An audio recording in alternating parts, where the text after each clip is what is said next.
Assistant కొరియోగ్రాఫర్ను లైంగికంగా వేధించాడన్న అభియోగంపై Johnny మాస్టర్ను ఇటీవల పోలీసులు అరెస్టు చేసిన విషయం తెలిసిందే. అయితే పోలీస్ విచారణలో జానీ మాస్టర్ నిజం ఒప్పుకున్నారంటూ సోషల్ మీడియాలో వస్తున్న కథనాలు, థంబ్నెయిల్స్పై ఆయన భార్య అయేషా స్పందించారు. ఓ ఎలక్ట్రానిక్ మీడియాకు ఇచ్చిన ఇంటర్వ్యూలో ఆమె జానీ మాస్టర్పై జరుగుతున్న ప్రచారాన్ని ఖండించారు. జానీ మాస్టర్ నిజం ఒప్పుకున్నారంటూ మీడియాలో థంబ్నెయిల్స్ పెడుతున్నారని, అదంతా అవాస్తవమని అయేషా అన్నారు. తన భర్త ఎలాంటి తప్పు చేయలేదని, కావాలనే ఆ అమ్మాయి ఈ ఆరోపణలు చేసిందని పేర్కొన్నారు. ఆమె ఏమి ఆశిస్తుందో తెలియదని అన్నారు. తన భర్తపై చేసిన ఆరోపణలను న్యాయస్థానంలోనే తేల్చుకుంటామని తెలిపారు. ఎన్నో సంవత్సరాలుగా శిష్యురాలుగా ఉన్న అమ్మాయి లైంగిక ఆరోపణలు చేస్తే ఎవరైనా నమ్ముతారా అని అయేషా ప్రశ్నించింది.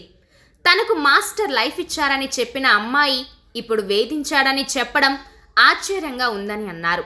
చెప్పుడు మాటలు విని ఆ అమ్మాయి ఇలా చేసి ఉండవచ్చని అయేషా అనుమానం వ్యక్తం చేశారు. దీని వెనుక ఓ పెద్ద హీరో ఉండి నడిపిస్తున్నారని, జరుగుతున్న ప్రచారంలో నిజం లేదని, అది అవాస్తవమని అయేషా అన్నారు.